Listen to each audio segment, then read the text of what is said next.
नमस्कार दोस्तों, आज हम लोग 2019 में पूछे गए यूपी टेट के क्वेश्चन पेपर में इंग्लिश के 30 क्वेश्चंस डिस्कस करेंगे। तो इससे हम लोग को एक आइडिया मिलेगा कि किस टाइप के क्वेश्चन यूपी टेट में पूछे जाते हैं।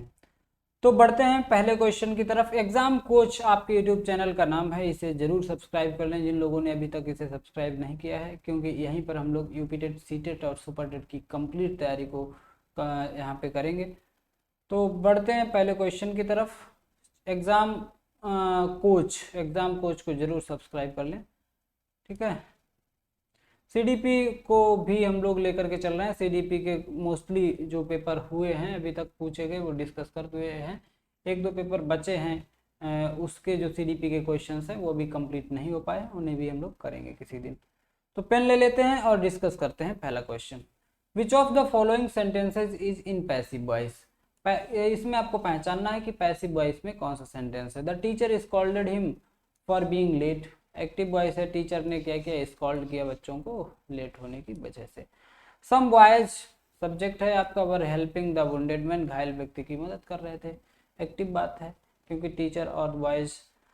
समवन में स्टिल, कोई भी चुरा सकता है किसी की साइकिल, ठीक है। माई वॉच वॉज लॉस्ट, ये आपका पैसिव वॉइस होगा क्योंकि इसमें जो आपका ये देख रहे हो सब्जेक्ट कोई ह्यूमन नहीं है।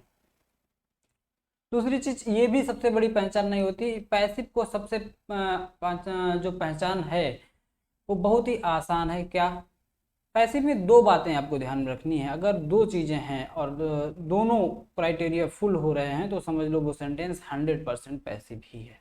कैसे? सबसे पहले तो बी का कोई ना कोई रूप होना चाहिए, बी की कोई फॉर्म होनी चाहिए। उसके बाद में वर्ब की थर्ड फॉर्म होनी चाहिए। अगर ये दोनों बातें किसी सेंटेंस में पाई जाती हैं तो वो सेंटेंस हमेशा पैसिव होता है, no doubt.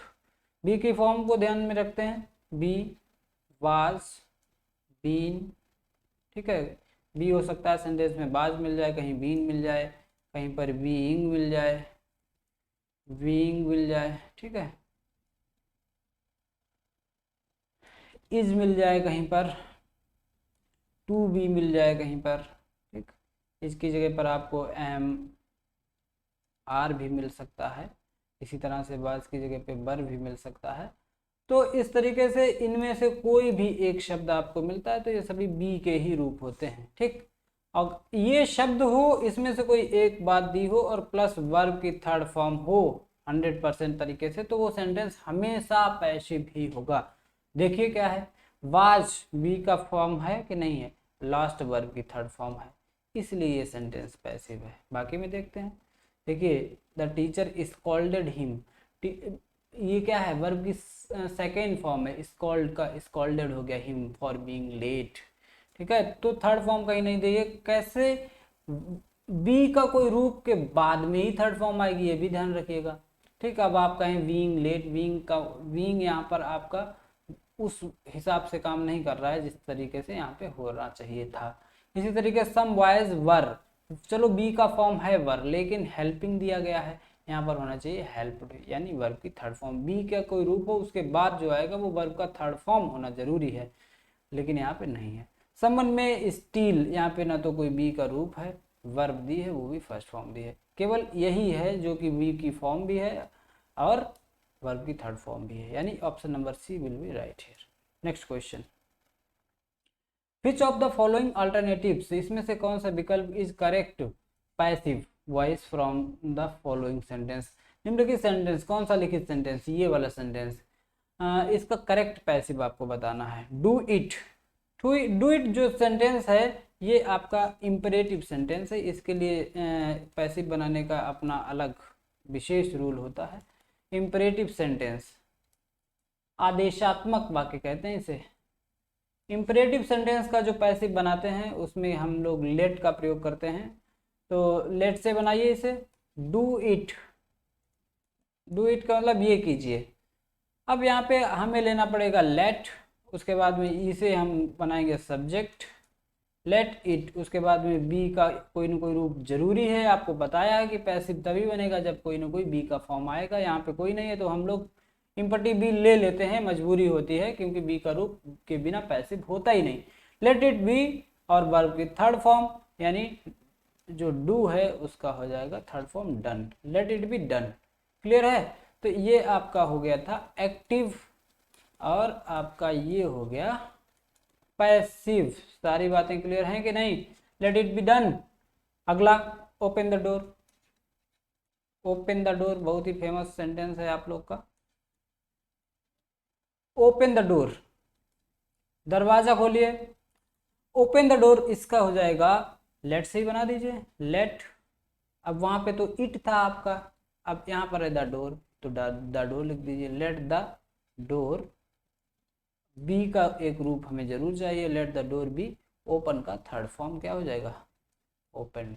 Late the door be open, let the door be open, यानी ये पैसिव हो जाएगा। तो यहाँ पर जो डू इट का सही पैसिव है that will be let it be done, यानी ऑप्शन नंबर सी।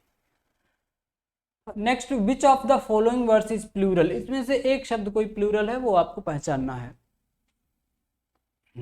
क्राइसिस, क्राइसिस सिंगुलर शब्द है। एनालिसिस सिंगुलर है। इंडेक्स सूची भी सिंगुलर शब्द है। जो क्राइटेरिया है, क्राइटेरिया आपका प्लूरल है, इसका सिंगुलर होता है CRITERION, क्राइटेरियन। क्राइटेरियन का मतलब होता है ये वर्ड है सिंगुलर। और क्राइटेरिया का मतलब जैसे कहीं हम यूनिवर्सिटी में या कहीं स्कूल में एडमिशन पाने के लिए पूछते हैं कि हाँ एडमिशन के लिए क्या क्या क्या क्राइटेरिया है, यानी बहुत सारी बातों को ध्यान में रखना पड़ता है, बहुत सारे रूल्स को फॉलो करना पड़ता है, वहाँ पर फॉर्मेलिटीज को पूरा करना पड़ता है बहुत सारी। तो उस हिसाब से क्राइटेरियन का यूज होता ही नहीं, क्योंकि जहाँ पर कोई फॉर्मेलिटी होती है एक होती नहीं बहुत सारी होती हैं, तो उसका बहुत ही जो पॉपुलर शब्द हो गया वो हो गया क्राइटेरिया। और इसे देखकर ऐसा लगता है कि ये सिंगुलर होगा, जबकि ये शब्द आपका प्लूरल है। ठीक, तो option number C will be right here. Next question है which of the following nouns is in plural? इसमें से कौन सा नाउन प्लूरल में है? Is in plural, plural noun पूछ रहा है आपसे। इसमें से कौन सा नाउन प्लूरल है? क्राइसिस, इलेक्ट्रॉनिक्स, बिलियर्ड्स और आपका न्यूज। ठीक है, तो ये क्वेश्चन ही गलत टाइप हो गया है, क्योंकि इसमें प्लूरल तो कोई है ही नहीं। क्राइसिस आपका सिंगुलर है, ठीक है, इलेक्ट्रॉनिक्स भी सिंगुलर ही है, और बिलियर्ड्स एक तरीके का गेम होता है ये भी सिंगुलर ही है, और न्यूज तो हमेशा ही सिंगुलर होता है। तो ये चारों शब्द सिंगुलर हैं, इसमें कोई भी प्लूरल नहीं है, ये बात ध्यान रखिएगा। ठीक है, ये क्वेश्चन इसमें कोई भी ऑप्शन प्लूरल नहीं है, सभी सिंगुलर है। He was an orphan and lived with his uncle. Sentence दिया गया है, अब क्या है? In the above given sentence identify the gender of the word orphan. orphan जो शब्द है ये किस जेंडर का है? जेंडर आपको कॉमन, न्यूटर और आपका मैस्कुलाइन, फेमिनाइन। इंग्लिश में 4 जेंडर पढ़ने पड़ते हैं आपको। मैस्कुलाइन जेंडर पढ़ना पड़ता है, फेमिनाइन जेंडर पढ़ना पड़ता है, ठीक है, न्यूटर जेंडर पढ़ना पड़ता है आपको, और कॉमन जेंडर पढ़ना पड़ता है। तो 4 जेंडर है। मैस्कुलाइन जेंडर वो जो मेल को डिनोट करेगी, मेल के लिए यूज होता है, मैस्कुलाइन जेंडर है। अगर कोई फीमेल की बात कर रहा है तो फेमिनाइन जेंडर है, फीमेल। न्यूट्रल जेंडर का मतलब होता है जो निर्जीव चीजें हैं, जैसे कुर्सी मेज इस टाइप की चीजें हैं, न्यूट्रल जेंडर किसी फल का नाम है या जो भी है। कॉमन जेंडर का मतलब होता है जहां पर लड़का और लड़की का भाव क्लियर ना हो पाए कि हम बात मस्कुलाइन की कर रहे हैं या फेमिनाइन जेंडर की कर रहे हैं, वहां पर हम कॉमन जेंडर का यूज करते हैं। इसी तरीके से आपका शब्द है ऑर्फन। ऑर्फन का मतलब होता है अनाथ। अब अनाथ जो है बॉय भी हो सकता है, अनाथ गर्ल भी हो सकती है। यहाँ पर क्लियर ही नहीं हो रहा कि किस जेंडर की बात हो रही, तो ऐसी कंडीशन में ये शब्द होते हैं कॉमन जेंडर के। ठीक, जैसे आपका डॉक्टर है, डॉक्टर से क्लियर ही नहीं हो पाता है हम ये डॉक्टर लड़की है या लड़के की बात कर रहे हैं। डॉक्टर लड़की भी हो सकती है, लड़का भी हो सकता है, तो डॉक्टर भी आपका कैसा हो जाएगा? कॉमन जेंडर हो जाएगा। क्लियर?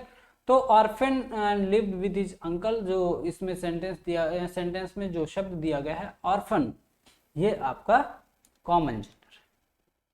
नेक्स्ट क्वेश्चन है which of the following words is not a coordinating conjunction? Coordinating conjunction कौन सा है? कोऑर्डिनेट करने का काम कौन सा कंजंक्शन करता है? हाँ, इज नॉट, हाँ वही तो बात है, इज नॉट अ कोऑर्डिनेटिंग। कौन सा कोऑर्डिनेटिंग नहीं है, तो ध्यान रखिएगा इफ कोऑर्डिनेटिंग नहीं है, इफ सबऑर्डिनेट में आता है। और इफ से जो सेंटेंस बना है उसका अर्थ पूरा हो ही नहीं पाता है जब तक उसके आगे कोई दूसरी क्लॉज ना हो। ठीक, लेकिन ये जो सेंटेंस है व्हाट कोऑर्डिनेटिंग है, फॉर कोऑर्डिनेटिंग है, एंड कोऑर्डिनेटिंग है। ठीक, तो इसमें दो सेंटेंस बराबर में होंगे और बीच में कहीं पर बट लिखा है, तो अगर बट के बाद में नहीं भी पढ़ेंगे तब भी इसका एक अपना क्लियर होगा। जैसे राम इज ऑनेस्ट दिया गया है, Ram is honest but Shyam is dishonest. ठीक है, Ram is honest but Shyam is dishonest. अब हम केवल राम इज ऑनेस्ट को ही पढ़ें, बट के बाद बिल्कुल पढ़े ही ना, तब भी ये सेंटेंस अपना एक अर्थ रखता है। इसी तरीके से फॉर है, इसी तरीके से एंड भी शब्द हैं जो कि उनके आगे और पीछे का सेंटेंस अपना निजी अर्थ भी रखता है। लेकिन जो आपके सबऑर्डिनेट कंजंक्शन होते हैं उससे जो जुड़ा हुआ सेंटेंस होता है वो भी सबऑर्डिनेट सेंटेंस होता है, इसलिए उसका अर्थ पूरा करने के लिए वो नेक्स्ट पार्ट पर, सेंटेंस के नेक्स्ट पार्ट पर डिपेंड करता है।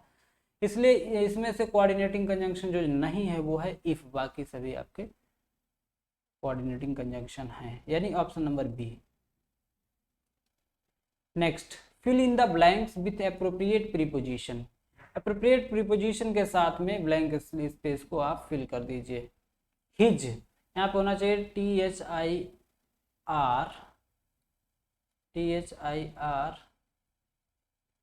THIRST, his thirst, his thirst THIRST, his thirst किसकी, नॉलेज की। Left him no leisure anything else, क्या होना चाहिए, his thirst at knowledge, at तो होता ही नहीं, his thirst on knowledge, his thirst by knowledge भी नहीं, his thirst for knowledge, his thirst for knowledge, उसकी जो ज्ञान की चाह है, प्यास है। लेफ्ट हिम नो लीजर, उसके लिए कोई, उसने उसके लिए कोई भी फ्री टाइम नहीं छोड़ा है, फॉर एनीथिंग एल्स, और कुछ करने के लिए। ठीक, तो यहाँ पर भी फॉर लगा दीजिए और यहाँ पर भी फॉर लगा दीजिए, यानी ऑप्शन नंबर सी आपका आंसर हो जाएगा। His thirst for knowledge left him no leisure for anything else, उसकी ज्ञान की चाह ने उसके लिए कोई भी खाली समय नहीं छोड़ा है किसी और कार्य के लिए। क्लियर है, तो ऑप्शन सी। नेक्स्ट है the word fast in the sentence, क्या है, नाउन है या एडवर्ब है या एडजेक्टिव है या कंजंक्शन है। ही is a fast writer, he is a fast writer, ये सेंटेंस आपका है। वो कैसा राइटर है, फास्ट राइटर है। और आपको पता होना चाहिए कि जो राइटर है वो यहाँ पर क्या है, नाउन है, नाउन। तो नाउन है राइटर, राइटर आपका नाउन हो गया। ठीक है, कैसा है, फास्ट है, तेज है। तो जो नाउन की विशेषता बताता है, जो नाउन की विशेषता बताता है वो होता है एडजेक्टिव। क्या होता है, एडजेक्टिव, एडजेक्टिव विशेषता बताता है नाउन की। तो फास्ट का जैसा रोल होता है वैसा ही ये एडवर्ब का भी काम करता है, एडजेक्टिव का भी काम करता है, लेकिन यहाँ पे नाउन को क्वालिफाई कर रहा है, नाउन की विशेषता बता रहा है, इस वजह से 100% तरीके से ये आपका एडजेक्टिव है। तो ऑप्शन नंबर सी आपका आंसर हो जाएगा। ही इज अ फास्ट राइटर, वो कैसा राइटर है, तेज फास्ट राइटर है, तो ये एडजेक्टिव है, ये उसकी विशेषता है राइटर की। ठीक, अगला question, which of the following is not a simple sentence, which of the following is not a simple sentence, इसमें से कौन सा एक सिंपल सेंटेंस नहीं है। She does not know good manners, बिल्कुल simple sentence. She reads what she likes, he is a man of great knowledge, simple sentence. I have a very costly book in my house, ये भी simple sentence है। He reads, क्या पढ़ती है, what she likes, जो उसे पसंद आता है। ठीक, तो ये सेंटेंस आपका सिंपल नहीं है। She reads what she likes, B आपका ऑप्शन हो जाएगा। बाकी सभी सेंटेंस सिंपल सेंटेंस के एग्जाम्पल है। अगला क्वेश्चन है, the sentence he will be playing the piano in the correct day after tomorrow is in अब देखो ही, ये इसका आपको टेंस पहचानना है कि बहुत सिंपल क्वेश्चन है। आगे अगर बहुत लंबा लग रहा क्वेश्चन, आगे कोई मतलब नहीं, इसे काट भी दोगे तब भी आप सही जगह पे सही आंसर पहुंच जाओगे, सही ऑप्शन को चूज कर लोगे।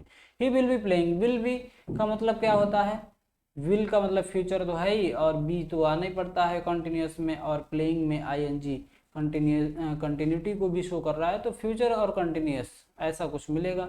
फ्यूचर कंटिन्यूस कहीं पे है नहीं, प्रेजेंट इंडेफिनिट दिया है, ये भी आंसर नहीं है आपका। फ्यूचर इम्परफेक्ट दिया, फ्यूचर परफेक्ट कंटिन्यूस है ही नहीं, फ्यूचर इंडेफिनिट भी नहीं है। तो फ्यूचर देखिए क्या होता है, कई बार कंटिन्यूस सेंटेंस को,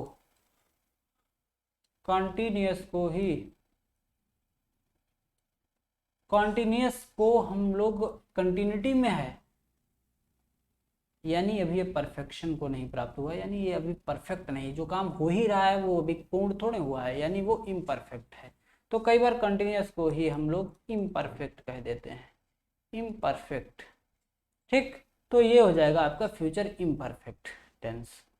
next question, in which of the following sentence is the subject of verb a feminine gender. कौन से सेंटेंस में जो वर्ब है, वर्ब का सब्जेक्ट फेमिनाइन जेंडर में है। तो जेंडर टॉपिक से फिर से क्वेश्चन आया। ऑल द मेल मेंबर्स, तो ये तो मैस्कुलाइन जेंडर का हो गया। ऑल द यंग मेन, यहाँ पे मेन की बात होगी, ये भी मैस्कुलाइन हो गया। ऑल द ओल्ड मेन, ये भी मैस्कुलाइन हो गया। All the female members have arrived, सभी जो हैं फीमेल सदस्य हैं वो सभी आ चुके हैं, यानी ऑल द फीमेल मेंबर्स, तो फीमेल मेंबर्स ये आपका फेमिनाइन जेंडर का आंसर एग्जाम्पल है। तो 11 का आंसर हो जाएगा डी। अब option number D will be right here. Next question है, the method of teaching, the method of teaching in which the teacher tries to establish a link between the foreign language word and the object without the interference of the learner's mother tongue। the method of teaching, पढ़ाने का वह तरीका, in which the teacher try, जिसके माध्यम से teacher try करता to establish a link between the foreign language, विदेशी जो भाषा है, जो दूसरी भाषा सिखा रहा है बच्चे को, वो उस भाषा के शब्द, एंड द ऑब्जेक्ट, जो भी आपके ऑब्जेक्ट है, ठीक है,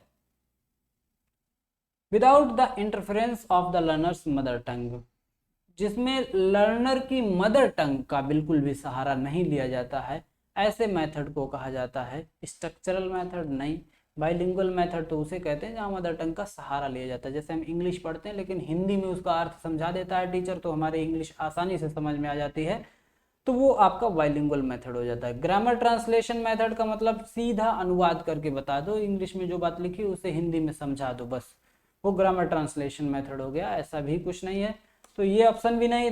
डायरेक्ट मेथड कहते हैं, जैसे इंग्लिश अगर हम किसी बच्चे को सिखा रहे हैं तो हम वहाँ पे हिंदी का सहारा बिल्कुल ना ले। जैसे कैट है, बिल्ली को देखा तो बच्चे को सिर्फ कैट ही बताना है, उसे नहीं बताते हैं कि ये बिल्ली है, ये कैट है, कैट को बिल्ली कहते हैं, बिल्ली नहीं कहा जाएगा, यहाँ पे कैट ही रटाइए, बच्चे के समझ में आए या ना आए। तो ऐसा होता है डायरेक्ट मेथड। जो ऑब्जेक्ट है, ऑब्जेक्ट को सीधे उसी फॉरेन लैंग्वेज में ही इंट्रोड्यूस कराते हैं, इसमें मदर टंग का बिल्कुल सहारा नहीं लिया जाता है, ऐसा मेथड डायरेक्ट मेथड कहा जाता है। Next question is on your screen. If you are testing your students comprehension, अगर आप स्टूडेंट्स की कॉम्प्रिहेंशन एबिलिटी को चेक करना चाहते हैं of written English, you are testing their understanding of what they have just. अच्छा, अगर आप टेस्टिंग कर रहे हो बच्चे की कॉम्प्रिहेंशन की, समझ की, of written English, you are testing their understanding of what they have just, उन्होंने अभी तक क्या, देखो क्या होता है कॉम्प्रिहेंशन जो होता है, कॉम्प्रिहेंशन एक पैराग्राफ होता है, अनसीन पैसेज आपने सुना होगा, अनसीन पैसेजेस होते हैं, उन्हें पढ़ते हैं सबसे पहले, फिर उनके नीचे कुछ क्वेश्चंस दिए होते हैं 1 2 3 4 5, उनके आंसर उसी पैराग्राफ में से छांट कर आपको बताने पड़ते हैं। तो इसका मतलब क्या हुआ कि हम उस पैराग्राफ को, उस पैसेज को पढ़ते हैं, फिर कॉम्प्रिहेंशन का मतलब ही होता है कि बोध। कॉम्प्रिहेंशन जो शब्द बना है वो एक वर्ब है, कॉम्प्रिहेंड। क्या है? कॉम्प्रिहेंड। कॉम्प्रिहेंड जो आपकी वर्ब है, कॉम्प्रिहेंड करना वर्ब है, यानी समझना। तो उस पैराग्राफ को रीड करेंगे फिर समझेंगे। रीडिंग के साथ में अंडरस्टैंडिंग भी जुड़ी होती है, केवल हमने एक बार पढ़ दिया और कुछ समझे नहीं इसका मतलब वो रीडिंग नहीं है। तो कॉम्प्रिहेंशन का मतलब ये समझ, आपकी समझ को चेक करता है। तो understanding of what they have just read, तो हमेशा कॉम्प्रिहेंशन का जो पार्ट होता है वो रीडिंग एबिलिटी को चेक करता है, रीडिंग से संबंधित होता है। ठीक, तो लिसनिंग, स्पोकन, रिटन की कोई बात नहीं है यहाँ पे। पैसेज जो आते हैं जो रिटन इंग्लिश होती है उसमें से कुछ क्वेश्चन छांट कर आपको बताने पड़ते हैं उनके आंसर। तो ऐसे पैसेज से या ऐसे पैराग्राफ से या कॉम्प्रिहेंशन पैसेज से उस स्टूडेंट्स की रीडिंग एबिलिटी को चेक किया जाता है कि किसी पैसेज या पैराग्राफ को पढ़ करके वो कितने अच्छे से समझ पाता है, ये चेक किया जाता है। अगर वो उसने अच्छे समझ लिया तो क्वेश्चंस के आंसर दे देगा। ठीक है, तो ये रीडिंग एबिलिटी से संबंधित है। तो 13 का option A will be right here. Next question, choose the correct sentence, please listen your teacher. नहीं, गलत। Please listen towards your teacher, गलत। Please listen of your teacher, गलत है। Please listen to your teacher, बिल्कुल सही जो sentence है आपका वो है ऑप्शन नंबर डी। 14 में क्या हो जाएगा, please listen to your teacher. ठीक है, अगला question, find out the correct sentence. Find out the correct sentence या सेंटेंसेस जो इसमें सही है वो आप बताइए। I am not believing him, मैं उसमें भरोसा नहीं करता हूँ। Both of the above, both of the above तो खैर ये बाद में आना चाहिए था, पहले ये सेंटेंस ऊपर जाता तब तो बोथ ऑफ एबव हम कह सकते थे। तो पहले इसे देख लेते हैं। आई डोंट बिलीव हिम, मैं तो उसमें भरोसा नहीं रखता हूँ, हमें तो ये सेंटेंस सही लगता है। बोथ ऑफ द एबव, दोनों तो नहीं सही है क्योंकि पहला गलत है इसलिए दोनों सही नहीं हो सकते। नन ऑफ द एबव, ये भी आपका नहीं होगा क्योंकि ये वाला तो आंसर सही है। आई डोंट बिलीव हिम, देखिए क्या होता है जब कभी बिलीव करने की बात होती है या इस तरीके की और कोई बात होती है तो वहां पर क्या होता है, ये बातें हैं सारी थिंकिंग से रिलेटेड। जैसे बिलीव करना है, एग्री करना है, रिमेंबर करना है, अंडरस्टैंड करना है, थिंक, सपोज, ऐसे शब्द जब आते हैं तो उन्हें हम मोस्टली इंडेफिनिट फॉर्म में ही रखते हैं। सेंटेंस की इंडेफिनिट फॉर्म में ही, उन्हें कंटिन्यूटी में नहीं दिखाती, ये मान के चलिए, उसमें आईएनजी वगैरह नहीं लगाते हैं। आई एम नॉट बिलीविंग हिम ना कह करके आई डोंट बिलीव हिम कहना ज़्यादा बेहतर होता है। तो 15 का answer D, option number D आपका आंसर हो जाएगा। विच of the following alternatives is grammatically correct, इसमें से कौन सा विकल्प ग्रामेटिकल तरीके से बिल्कुल करेक्ट है। All this man are gentle, all this man, all है उसके बाद में दिस लगा दिए हो, ये प्लूरल है उसके बाद में सिंगुलर लगा दिए तो गलत हो जाएगा। All these man are gentle, अब ऑल भी सही है, दीज भी सही, लेकिन मैन को क्यों सिंगुलर कर दिया, इसे भी प्लूरल होना चाहिए, यानी यहाँ पे मैन होना चाहिए था, आर जेंटल, इसलिए ये गलत हो गया। ऑल दीज मैंस, अब मैन का प्लूरल मैंस होता नहीं, यहाँ पे होना चाहिए था MEN मैन, तब ये सही होता है, इसलिए ये भी गलत है। All these man are gentle, और ये आपका 100% वाला ऑप्शन हो गया, यानी option number D will be right option for question number 16। All these man are gentle. Next, fill in the blank with appropriate preposition. He came to me, कब, he came to me at midnight, ठीक है, आधी रात को, ठीक, he came to me at midnight, at noon, at 8 PM, eight 9 AM, तो एकदम point of time बताया जाए तो यहाँ पे आपका एट का प्रयोग होता है। Fill in the blank with appropriate preposition, यानी 17 का एट हो जाएगा, यानी option number A. Which of the following sentences does not have an adjective clause, इसमें से कौन सा सेंटेंस एडजेक्टिव क्लास नहीं रखता है। एडजेक्टिव क्लास का मतलब विशेषता बताए, अगर विशेषता एक शब्द बताता है, केवल वन वर्ड विशेषता बता रहा है, एक शब्द से विशेषता बताई जा रही है तो उसे एडजेक्टिव कहते हैं। लेकिन एडजेक्टिव एक चीज की, एक नाउन की विशेषता बताने के लिए एक लंबी सी लाइन यानी पूरा सेंटेंस यूज होता है, एक पूरी क्लास उसमें खर्च हो जाती है, तो उससे कहते हैं एडजेक्टिव क्लास।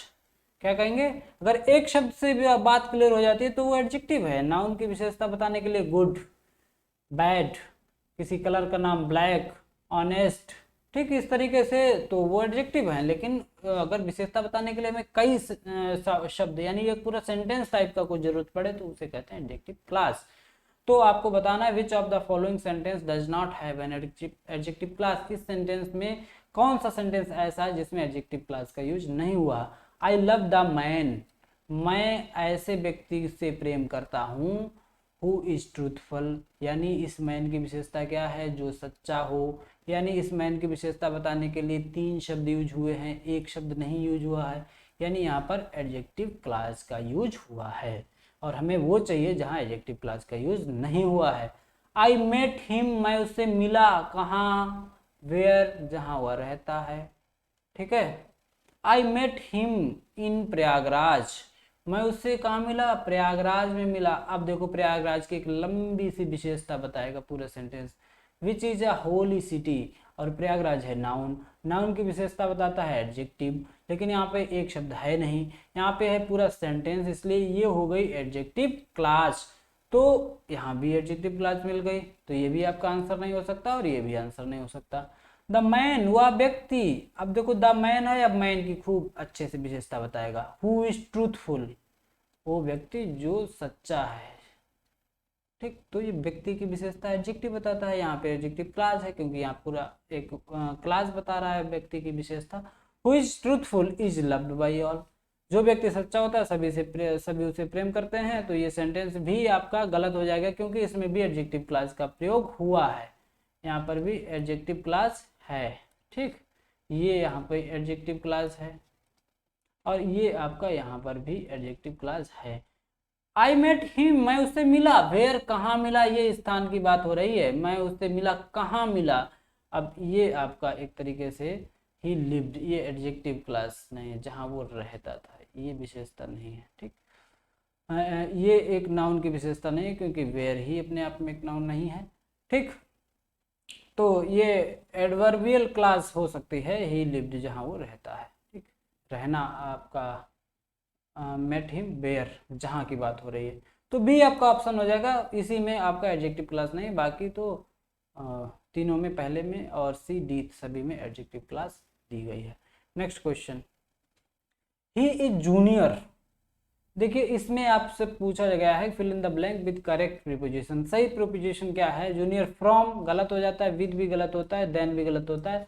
तो जब कभी भी जूनियर आए, इस टाइप के जो शब्द हैं, जूनियर आए, सीनियर आए, कभी भी इन्फीरियर आए, जूनियर, सीनियर, इन्फीरियर, तो इनके बाद में जो प्रीपोजिशन आता है बिना कुछ सोचे समझे टू का प्रयोग कर सकते हैं आप। ठीक, तो he is junior to me, बिल्कुल सही जो ऑप्शन है वो है आपका C. Next question, fill in the blank with correct conjunction. सही कंजंक्शन का यूज करना है आपको। Either he is mad, either he is mad, या तो वो पागल है। अब आइदर के साथ में जो आता है वो आपका आइदर के बाद में क्या आता है, EITHER, आइदर के बाद में आर आता है। इसी तरीके से NITHER, नाइदर के साथ में नॉर आता है। क्लियर, तो आइदर ही इज मैड, या तो वो पागल है, आर यानी ऑप्शन नंबर सी, और ही फेंस मैडनेस, या तो वो पागलपन का झूठा दिखावा कर रहा है। ठीक, तो 20 का option number C will be right answer. अगला है कुछ पैसेज को पढ़ना है, उसके बाद में आपको आंसर देने हैं। Read the passage given below, जो भी नीचे पैसेज दिया गया इसे पढ़ो and answer the question number 21 and 22। Question number 21 और 22 को आपको आंसर करो। Each question is followed by 4 answer, सभी में 4 विकल्प दिए गए हैं और इन 4 विकल्प में से ही आपको कोई एक आंसर ही, you have to choose that correct answer, आप उस करेक्ट आंसर को चूज कर सकते हैं। तो देखते हैं क्या है इसमें। पहला क्वेश्चन तो यहीं पे दिया गया था, वर्ड स्ट्रेंथ इज यहाँ पे स्ट्रेंथ जो शब्द है वो क्या है, नाउन के प्रकार दिए गए हैं, तो यानी कौन सा नाउन है यही पहचानना है। इस सेंटेंस का, इस क्वेश्चन का आंसर देने के लिए पैसेज को पढ़ने की कोई ज़रूरत ही नहीं है। अगर कुछ ऐसा ऑप्शन मिलेगा तो हम लोग उसे पढ़ेंगे, फिलहाल पढ़ लेते हैं। To forgive an injury is often considered to be a sign of weakness. किसी भी इंजरी हो जाए तो उसे फॉरगिव कर देना, माफ़ कर देना is often consider to be a sign of weakness. अगर आपके कभी चोट लग जाती है और जिसने चोट मार दी है उसे आप माफ़ कर देते हैं, तो ज़्यादातर क्या होता है, आमतौर पे इसे आदमी की वीकनेस समझ लिया जाता है कि उसने उसे जाने दिया और कुछ नहीं बोला, तो ये कमजोरी समझ लेते हैं। It is really a sign of strength, जबकि ये एक सही में मायने में एक स्ट्रेंथ है, मजबूती है व्यक्ति की, कि हर आदमी माफ़ नहीं कर सकता, कोई भी बहुत कम लोग ही माफ़ कर पाते हैं, ये तो ये ताकत है, स्ट्रेंथ है। It is easy to allow oneself to be carried away by resentment and hate into an act of vengeance, but it takes a strong character to restrain those natural passions. तो वैसे तो ये बताया जाता है, it is easy to allow oneself to be carried away by resentment, कभी भी तो एंड हेट, कभी रिसेंटमेंट का मतलब होता है असहमत होना या कभी गुस्से में होना, या हेट या नफरत से लोग ड्राइव हो जाते हैं, हेट करने करके या रिसेंटमेंट गुस्से में कोई भी into an act of vengeance, और बदले की भावना से भर जाते हैं। वेंजियंस का मतलब होता है बदले का भाव, बदला लेने के लिए तैयार हो जाते हैं। But it takes a strong character to restrain, लेकिन अगर आप ऐसी भावनाओं पर कंट्रोल कर पाते हो, रिस्ट्रेन यानी रोक पाते हो, गुस्से का भाव है या हेट, किसी से नफरत का भाव है, इसे अगर कंट्रोल कर पाते हैं, दोज नेचुरल पैशंस, तो इसके लिए चाहिए एक स्ट्रॉन्ग कैरेक्टर, तभी आप इसे कंट्रोल कर पाओगे या रिस्ट्रेन कर पाओगे। द मैन, वो व्यक्ति, हु फॉरगिव्स एन इंजरी, जो किसी जख्म को, किसी चोट को फॉरगिव कर देता है, proves himself to be superior, वो अपने आप को सुपीरियर साबित कर देता है। Of the man who wronged him, उन लोगों के सामने, उन लोगों के लिए जो उसे गलत समझते थे। And put the wrong doer to shame, और जो गलत करने वाले लोग होते हैं उन्हें शर्मिंदा भी कर देते हैं, शर्मसार कर देते हैं। फॉरगिवनेस में even turn a foe into a friend, माफ करने से, फॉरगिवनेस से आप अपने एक फी का मतलब यहाँ पर है दुश्मन को भी आप मित्र बना सकते हैं। So mercy is the noblest form of revenge, तो दया करना एक रिवेंज का मतलब बदले का एक अच्छा तरीका है। ठीक, बदला लेने का अच्छा एक तरीका क्या है कि दया करो उस पर। द वर्ड स्ट्रेंथ समझ लीजिए, स्ट्रेंथ हमेशा ऑब्स्ट्रैक्ट नाउन होता है। स्ट्रेंथ एक ऐसा शब्द है जो मटेरियल तो है नहीं, कलेक्शन भी नहीं है और कॉमन तो है ही नहीं। स्ट्रेंथ का मतलब होता है एक फीलिंग, एक भाव। स्ट्रेंथ को ना तो हम देख सकते हैं, ना छू सकते हैं, ना टच कर सकते हैं। तो जब कोई ऐसा भाव होता है तो उसे हम लोग क्या कहते हैं, एब्स्ट्रैक्ट नाउन कहते हैं। तो स्ट्रेंथ ताकत, एक समझ है, एक भाव है, तो इसलिए एब्स्ट्रैक्ट नाउन हो जाएगा। 21 का ऑप्शन बी राइट आंसर हो जाएगा। नेक्स्ट क्वेश्चन है इसी में, ठीक है, वही पैराग्राफ है, दोबारा इसे पढ़ने की जरूरत नहीं है। One who does not take revenge, जो व्यक्ति रिवेंज नहीं लेता है वो कैसा होता है? एक स्ट्रांग मैन होता है, मजबूत व्यक्ति होता है।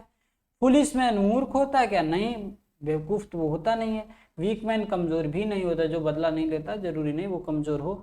और क्या दुश्मन होता है? नहीं, एक स्ट्रांग मैन होता है। 22 का option A will be right answer. अगला क्वेश्चन है, read the following poem and answer the question set below it. She dwelt among the untrodden ways beside the spring of Dove, a maid whom there were none to praise, and very few to love, a violet by mossy stone half hidden from the eye, fair as a star when only one is shining in the sky. What is the meaning of the word untrodden? Untrodden इस poem में जो शब्द आया है, she dwelt among the untrodden veg, वो रहती है कहाँ? अनट्रोडन वेज, उन रास्तों पर रहती है, उन जगहों पर, उन स्थानों पर रहती है जो अभी तक अनट्रोडन हैं। अनट्रोडन का मतलब जिन्हें एक्सप्लोर तक नहीं किया जा पाया है, यानी जिन्हें अभी तक खोजा नहीं जा पाया है, जिन्हें अच्छे से विकसित नहीं कर पाया गया है, उन रास्ताओं पर चलती है। तो अनट्रोडन का मतलब होता है अनएक्सप्लोर्ड, जिन पर अभी, जिनका अभी उन्हें एक्सप्लोर नहीं, खोजा नहीं गया है, पाया नहीं गया है, सही से विकसित नहीं कर पाया गया है। तो अनट्रोडन का मतलब अनएक्सप्लोर्ड। ठीक,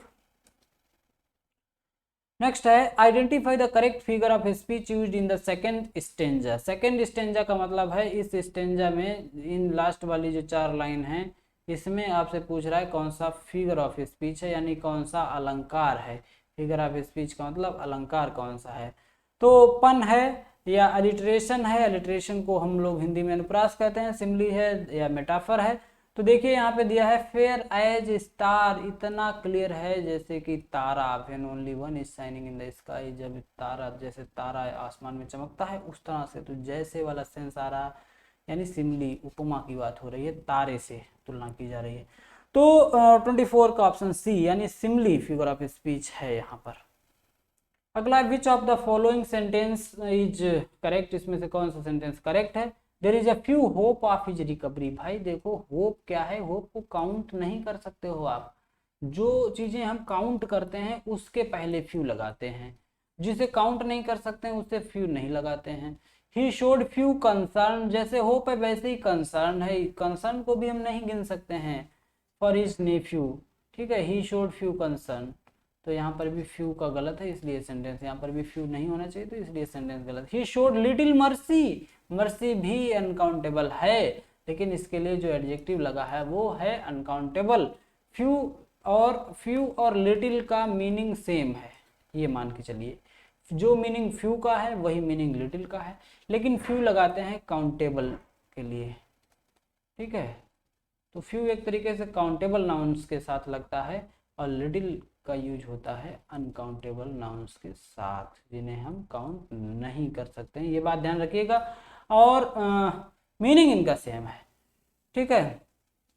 जैसे कहें आई हैव फ्यू, सही है, I have few few rupees, मेरे पास कुछ रुपए हैं, ठीक, मेरे पास कुछ रुपए हैं, क्योंकि रुपए को गिन सकते हैं, रुपए के साथ में फ्यू लगा है, कोई प्रॉब्लम नहीं, बिल्कुल सही है। लेकिन अगर हम कहें आई हैव अ फ्यू मनी, अब मनी तो है धन, मनी को काउंटेबल नहीं माना जाता, मनी है अनकाउंटेबल, रुपीज काउंटेबल है, मनी अनकाउंटेबल है, तो इसके साथ में जो फ्यू आया वो गलत हो जाएगा। आई हैव अ लिटिल मनी, मेरे पास थोड़ा बहुत इंतजाम है, ये बात है, मेरे पास थोड़ा बहुत धन पैसा है, तो आई अ लिटिल मनी। क्लियर है सारी चीजें, तो ऑप्शन सी आपका सही है। ऑप्शन सी जब अगर सही है तो ऑप्शन ए में दिया गया है ओनली सी, यानी option number A will be right answer. A B C दोनों ये सब हो नहीं सकते, ना ऑफ द अबव का कोई मतलब नहीं, ओनली ए तो है ही नहीं, ओनली सी, यानी he showed little mercy to the बैंकिस्ट,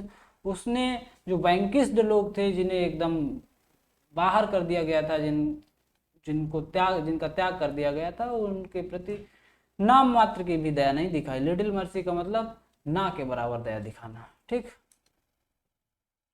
point out the sentence which is in past perfect tense, past perfect tense में जो भी सेंटेंस है उसे आपको पहचानना है। पास्ट परफेक्ट सेंटेंस में वही होगा जिसमें हैड का यूज होगा, हैड जरूर दिया गया होगा, और वर्ब की थर्ड फॉर्म होगी, वर्ब की थर्ड फॉर्म होगी, वही होगा आपका पास्ट इंडेफिनिट। देख लेते हैं, I had written my letter, had दिया गया है और रिटन वर्ब की थर्ड फॉर्म भी दी गई है, हमें तो लग रहा है ये हो जाएगा आपका past perfect. We were listening, were से पता चलता है पास्ट का है, और लिसनिंग से पता चलता है कंटिन्यूटी है, यानी ये पास्ट कंटिन्यूअस का है, गलत। इट वॉज गेटिंग डार्कर, ठीक है, तो ये भी पास्ट को शो करता है और ये कंटिन्यूटी को शो करता है, पास्ट कंटिन्यूअस है। ही स्टडीड, स्टडीड वर्ब की थर्ड सेकेंड फॉर्म आ गई, यहाँ पे वर्ब की सेकेंड फॉर्म है, तो ये पास्ट इंडेफिनिट हो गया, परफेक्ट है ही नहीं। ऑप्शन नंबर ए आपका जो है, I had written my letter before he arrived, उसके आने से पहले मैंने अपना पत्र लिख लिया था, तो ये आपका हो गया option number A, past perfect tense का सेंटेंस है। नेक्स्ट क्वेश्चन है, fill in the blanks with the correct article, बिल्कुल सही जो सटीक आर्टिकल है वो आपको फिल करना। नील आर्मस्ट्रांग बास, क्या आएगा, एन का तो कोई सवाल बनता ही नहीं है, तो ये तो हो ही नहीं सकता है, ए और से तो सी से तो कोई मतलब है, अब फर्स्ट होगा नहीं, द आ जाएगा। नील आर्मस्ट्रांग वाज द फर्स्ट, क्योंकि फर्स्ट आपका है, गिनतियों के कई प्रकार हैं, फर्स्ट है, सेकंड है, थर्ड, फर्स्ट सेकंड थर्ड, या इस तरीके से कितना भी आगे तक चले जाइए, तो ये इस तरीके से अगर किसी गिनती को गिनते हैं तो ये होता है ऑर्डर, तो ये कहे जाते हैं संख्याओं को ऑर्डिनल, ऑर्डिनल सीक्वेंस होती है। और अगर हम 1 कहते हैं, 2 कहते हैं, 3 कहते हैं, या इसी तरह से मैनी मोर जो भी कहें, 1 2 3, तो ये आपके होते हैं कार्डिनल, क्या होते हैं, कार्डिनल, ये आपके क्या होते हैं, कार्डिनल। तो ध्यान ये रखना है कि ऑर्डिनल्स के पहले हम पहल दा का यूज करते हैं, हमेशा करना पड़ता है। ऑर्डिनल्स के पहले दा का यूज होता है, कार्डिनल्स के पहले दा का यूज नहीं होगा। ठीक, ये बात ध्यान रखिएगा। तो ऑर्डिनल फर्स्ट दिया गया इसलिए दा यूज होगा यहाँ पर। Neil Armstrong was the first man to walk on, यहाँ पर भी दा आएगा, क्योंकि एक नियम आर्टिकल दा का ये भी है कि जब कभी भी जियोग्राफिकल ऑब्जेक्ट्स की बात होती है, मून है, अर्थ है, सन है, इनसे पहले हम लोग दा का यूज करते हैं। रिवर है तो इनसे पहले हम लोग दा का यूज करते हैं, इसलिए दोनों जगह पर दा का प्रयोग होगा। ऑप्शन नंबर बी आपका राइट आंसर हो जाएगा। नेक्स्ट क्वेश्चन है, fill in the blanks in the following sentence. इस सेंटेंस में जो ब्लैंक स्पेस है उसे फिल करना है। The teacher has been teaching, जो टीचर है पढ़ाता आ रहा है, फॉर 3 आवर होगा या ए आर होगा, तो ये तो होगा नहीं, 2 भी होगा नहीं क्योंकि आर से होना चाहिए था, इसमें एस लगा होता तभी तो 2 और 3 हो पाता, तो 2 और 3 तो बन ही नहीं सकता बिल्कुल, ए या एन में से होना चाहिए था। लेकिन आर को वैसे तो एच लिखते हैं लेकिन इसे आर पढ़ते हैं तो इसके लिए एन का यूज होता है सबसे पहले, तो यहाँ पे आ जाएगा एन, एन आर। ठीक, तो ऑप्शन ए आपका हो जाएगा आंसर। नेक्स्ट है, ऐड द राइट सफिक्स, जो एकदम सटीक सफिक्स है उसे ऐड करो टू प्लूरलाइज, प्लूरल बनाने के लिए the word ox, ox means होता है बैल, और ऑक्स को प्लूरल बनाने के लिए इसमें से जो अच्छा सफिक्स है, सटीक सफिक्स है उसे यूज करो। तो ऑक्सेस नहीं होता है, ऑक्सिस नहीं होता, ऑक्सेस नहीं होता है, ऑक्स को प्लूरल बनाने के लिए ई एन का यूज होता है, ऑक्सन हो जाता है। ठीक है, तो ऑप्शन नंबर डी 29 का option D will B answer है। ऑक्सन मींस बहुत से बैल। चेंज द वर्ड ग्रो, एक वर्ड है ग्रो, ग्रो का मतलब होता है विकसित होना, into a noun by adding one of the suffixes given below, नीचे जो सफिक्स दिए गए हैं इन्हें ऐड करके ग्रो शब्द को नाउन बना दो फटाफट। ठीक है, कैसे बनाओगे नाउन, GROW, ग्रो तो है ही, इसमें TH और जोड़ दो, ग्रोथ हो जाता है, और ग्रोथ का मतलब ही होता है वृद्धि या अभिवृद्धि। तो ग्रो का जो नाउन फॉर्म है आपसे पूछा जाए तो वो होता है ग्रोथ, इसमें ग्रो में TH जोड़ दो तो ग्रोथ हो जाएगा। बाकी ये सभी ऑप्शन गलत हैं। 30 क्वेश्चन थे दोस्तों, डिस्कस हो गए 30 के 30 भी, और आई होप कि आपको ये सारी क्वेश्चंस को समझ में आए होंगे। और अगली क्लास में हम लोग अगले 30 क्वेश्चंस जो इसके बाद में पेपर, इससे पहले जो पेपर हुआ होगा उसे हम लोग डिस्कस करेंगे। तो इसी क्रम में हम लोग काम करते रहेंगे, इंग्लिश के सारे क्वेश्चंस को डिस्कस करेंगे जो अभी तक यूपी टेट में पूछे गए हैं, और इसी के साथ भी और भी सारी तैयारियों को लेकर चलेंगे। जिन लोगों ने चैनल को अभी तक सब्सक्राइब नहीं किया है वो सब्सक्राइब कर लें। TET C TET super TET की बहुत ही बेहतर तैयारी करेंगे हम लोग यहाँ पर। ठीक है, तो आज के लिए इतना ही। Thanks for watching and thank you very much everyone.